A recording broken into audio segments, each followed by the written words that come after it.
So at midnight, when my account was updated, it showed a balance of around minus $13 million.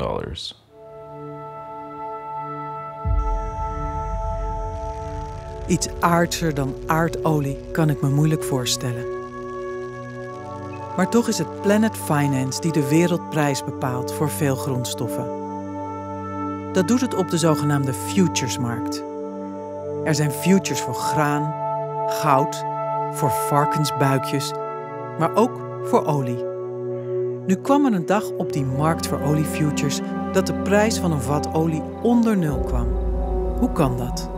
Hoe kan een markt zo ontsporen? Physical oil drilling, physical oil wells are not faucets in a sink. You don't just turn them off. It's a pressurized release. You can't just turn it off and let it, when the price goes up, we'll turn it on again. It doesn't work that way. So when, especially shale, but just wells in general, when they're drilled, the oil has to come out. So when the oil comes out, it has to go somewhere. And if all of a sudden the entire world stops driving and stops flying, stops taking trains and buses, that oil's still coming out of the ground. So you have tanks and tanks and tanks of oil. And then when those filled up, they started filling up tankers and letting them float.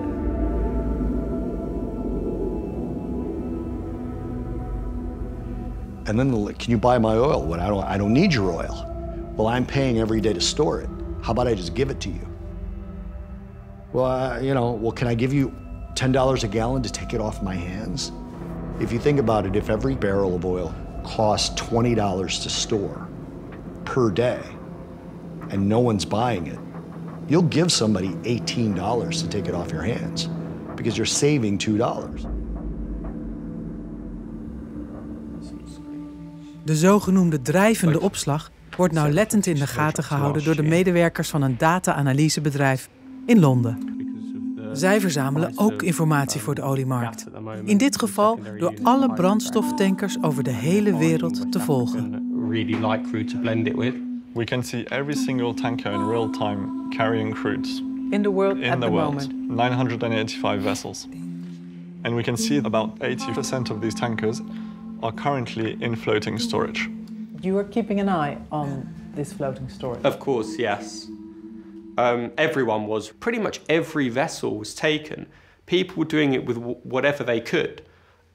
Land storage, floating storage, and that was the play. I think people were positioning ahead of COVID. I think a lot of people were chartering vessels. A few players had figured it out before the others. Yeah. Everyone was really, really happy to float. The ship owners were very happy. They were getting a ridiculous price for their vessels. The oil companies knew that the price was going up, so they were just sitting on their barrels. And it was just a waiting game. And people just sat it there, wait until you get a good offer or the market rebounds. How long's a piece of string, really? It's year, 18 months, until you find a buyer, ultimately.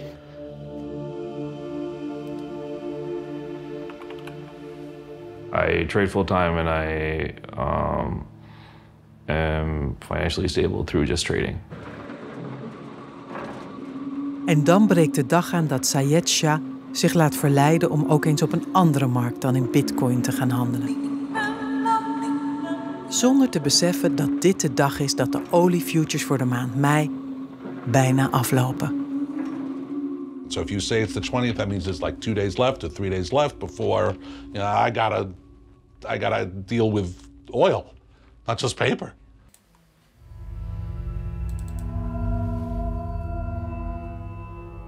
It was before 420. It was back in February or March when I knew something was going on. I didn't know what. It's been a long time since I've seen this much storage. All the tanks you see in this picture here, in this thermal image, are a fixture of tanks. You won't ever, if they take a draw, you're not going to see that from outside because it's all on the inside. This is where thermal imagery comes into play. thermal image can see what the level is. There's the level of that tank. That's a 250,000 barrel storage tank capacity. This one's relatively full. That one's relatively full. That was beginning to look more full than what I had seen. I need to notify my clients. En dan is het maandag 20 april 2020.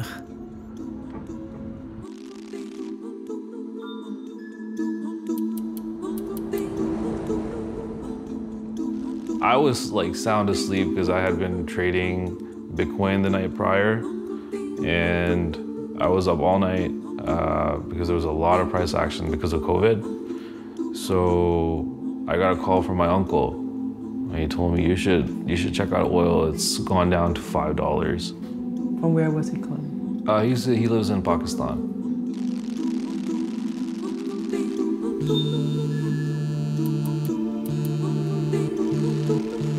And he just said to me, hey, you should check out oil. It's gone down a lot. It's crashing right now. You should get in on it. And I bought a few contracts from that. And then it went down to $2. And then I bought a couple more contracts.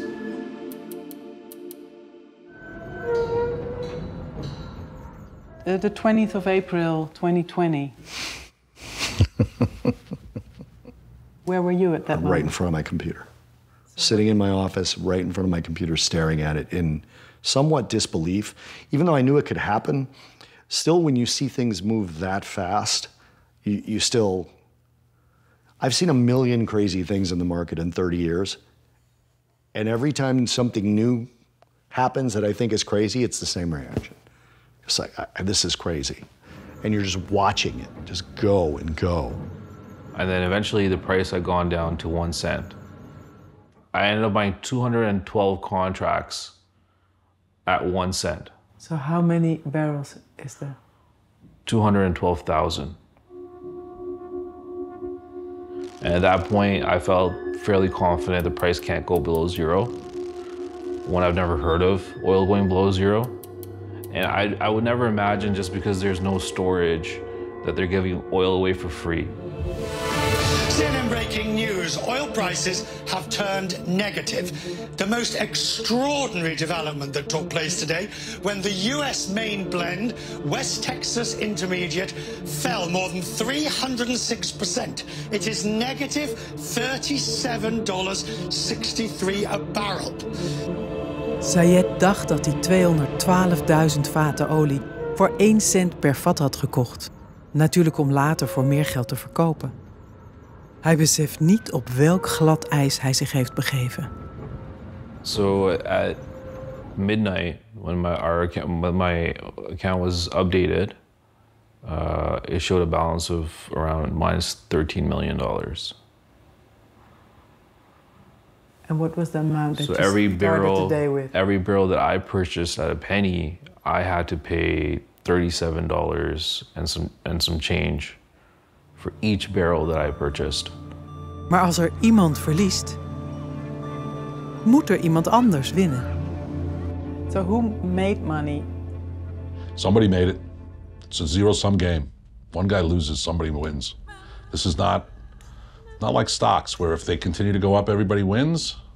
The futures are not like that. Somebody has to lose for everybody that wins. Every dollar that's made is a dollar that's lost. Dus wie won er? Hoewel er tijdens de lockdown amper vraag naar olie was, waren dit merkwaardig genoeg energiehandelaren en oliemaatschappijen. Shell en Total bijvoorbeeld. Omdat zij de hele keten van bron tot opslagtanks in bezit hebben, plus de financiële middelen, kunnen ze de periode van lage prijzen goed uitzitten. En kunnen hun eigen traders ook nog gaan speculeren op een hogere olieprijs. Hoeveel Shell precies verdiende, wil de CEO bij de presentatie van de kwartaalcijfers niet zeggen. Maar dat het substantieel was, wel. Maar er waren ook nog andere partijen die geld verdiend hebben. Want je kunt ook speculeren op een dalende prijs. Dat heet shortgaan. Dat betekent dat je juist geld verdient als de prijs zakt. Veel geld in dit geval. Onze olieprijsspecialist heeft wel een idee wie deze slimmerd zijn. So there have been some stories of some like paper traders across the world. Actually, in the UK was some. I think it was some people in Essex, some guys in Essex, 5, 6 of them. They literally just, I think they did their biggest trade they've ever done. They just saw it happening and just kept on selling the contract, kept on selling the contract. But that's people. That's what trading is, really. There's a lot of risk to it, so it's very hard to make a successful trade. So if you're confident on something, why not go all in? And these guys did that. Maar kunnen die traders de markt ook manipuleren? En samen de prijs expres onder nul duwen om daarmee misschien wel de slag van hun leven te slaan? 2 jaar later wordt het Engelse Vega Capital aangeklaagd. Gedupeerde beleggers beschuldigen hen van het doelbewust laten crashen van de markt. Er is nog geen uitspraak en wie de traders zijn, weten we niet. Maar hoe ze die middag 600 miljoen euro verdienden, weten we wel.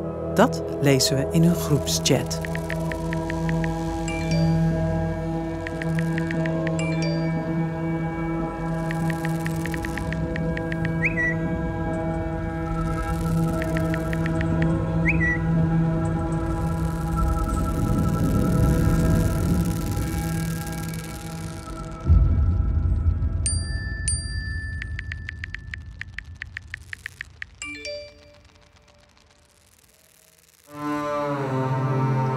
Als ik één ding geleerd heb van deze beruchte dag op de oliefuturesmarkt, is het misschien wel dat er nooit iets echt gratis is.